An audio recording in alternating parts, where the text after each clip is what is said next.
Hey, what's up, David? This is Carlo Hurtado, and this is my Week 4 summary. I've never done a screencast. I've seen some. I never really knew how they did it, kind of didn't care. But after looking at some of the other people's posts on the neat resources, I came across the Screencast-O-Matic, which I was gonna try and use, but I couldn't download it on my computer, and I ended up searching it on Google how to do a screencast on the Mac, and I found out I could use my QuickTime Player app to make a screencast with a new screen recording right here, and that's what I'll be using for this. In total, I think I spent about 8 hours outside of class doing coursework. A lot of that went into the VPython programming, and I was reading up about circuitry and the properties involved around the circuits with Ohm's law, because I found it very interesting and I'd like to learn more about it.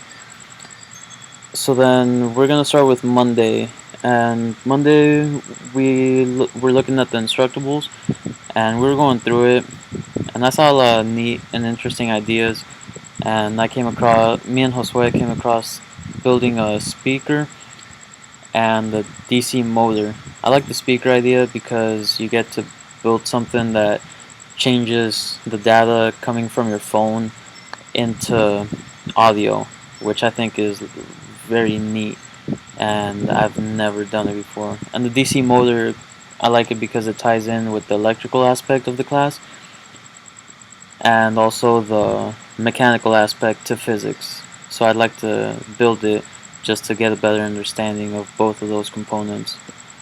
We started using the multimeters in class, which here's a picture of me. I think I was testing the resistance at between 2 points, the positive end and the first bulb and series of this circuit. So here we have Ohm's law, voltage equals current times resistance, which can also be, you can use this Ohm's pi just by covering one up, so voltage equals IR, I equals VR, and so forth.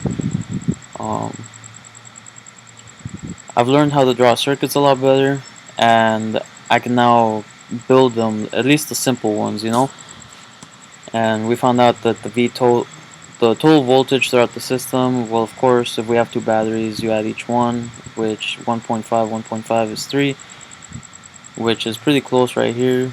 And then the total voltage is equal to the voltage at each point. And it's rough, but it's close enough, and we'll take it. And then we learned that resistance is linear, but the bulbs cause it to not be linear because it gets so hot that the electrons can't move as fast because they're colliding too much. So I thought that was an interesting fact to learn about this week. And then let's go on to Wednesday. So Wednesday we finally picked our idea and we added a breathalyzer in there, but I don't think we're gonna do it because it's not as precise as it could be. So we're just gonna opt out on that one. Wednesday we also messed with the Castle kit some more, and we started building parallel circuits. And parallel circuits are different than series circuits. In some ways, they spread out different things. I'd have to look in my notes to repeat it to you. But I think there's a current drop after each one. And then we also learned how to build a series parallel circuit. It's a little more confusing, but it was easy. It was done. We got it done. I feel a lot more confident with the circuits because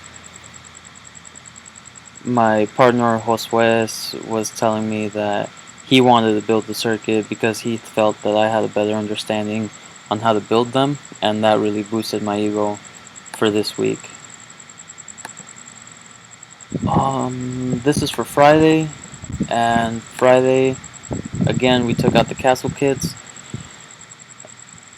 and we started measuring the voltage and the amperage at certain points around the circuit, and we found out that A1 is equal to AT at these 2 points, and right here they're supposed to split evenly, which was pretty close, and they should add up to AT.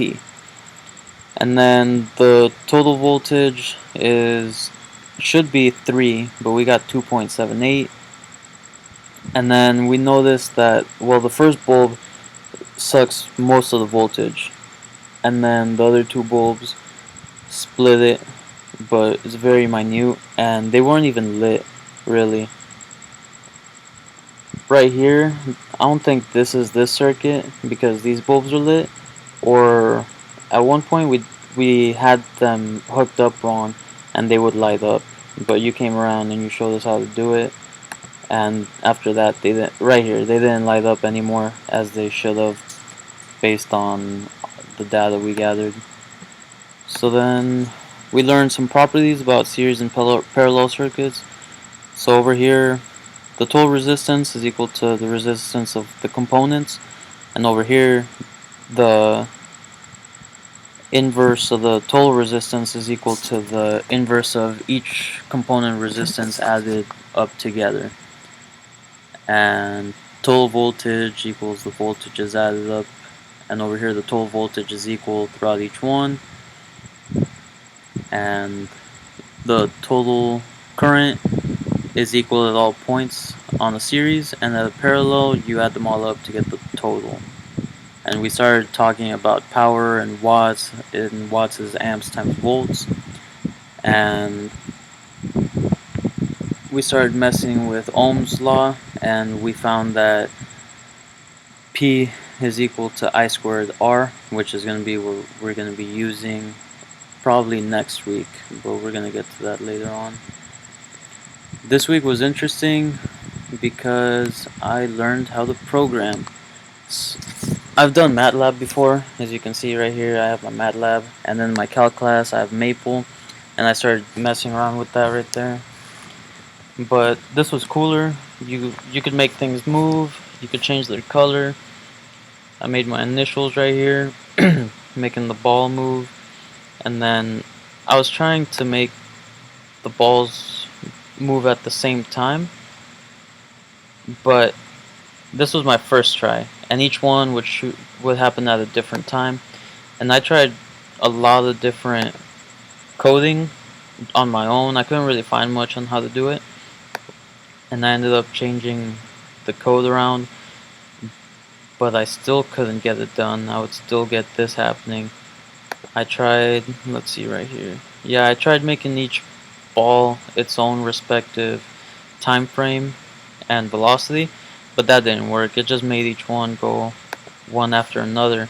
And then finally I asked you in class on Friday how to do it, and this is where we get this test one. So when I run it, these all move at the simultaneously. That was quick, but you saw it. And then I was pretty close. At one point I did try and do the ball 1, ball 2, but I didn't write these, so that's why mine didn't work. But it made sense why this would work after you explained to me what to do with it.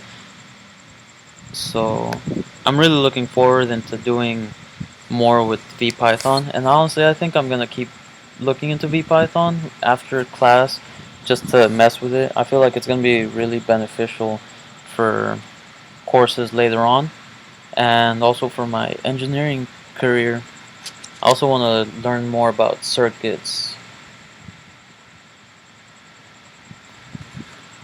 And that sums up a lot about what I learned this week. One interesting fact I learned this week was that based on my resistance, it would only take 20,000 volts to kill me. Which that doesn't sound like that much compared to your 700,000, so I'm gonna make sure I wear rubber gloves whenever I work with anything electrical. any connections I can make with what we did this week, I'd say that the programming is going to tie in. Well, it has tied in with my other classes with calculus because I'm doing programming in there too, and I need to get used to writing code and finding out why things aren't working. And I think it's just going to be important for the future. I've seen a lot about circuits and programming when I was at ASU, but honestly, I wasn't very interested in school back then. I was just kind of going to go. But now I'm taking it a lot slower, 2 or 3 classes per semester, and I'm paying a lot more attention, and I'm liking it a lot. So I'm really learning a lot more from this than what I did last time. I think all of this is going to tie in well with my future classes and even projects because I think I need to start doing projects on my own just to build up a reputation so I can distinguish myself from others. Both of these topics interest me a lot, and I'm really hoping to look more into them when on my own time. Right now, I don't have internet at my house, but when I do, I'm gonna be messing with VPython, trying to do a lot of different projects and just mess with it, just so I can master coding more. And I also want to read more about circuitry and a lot more physics related stuff.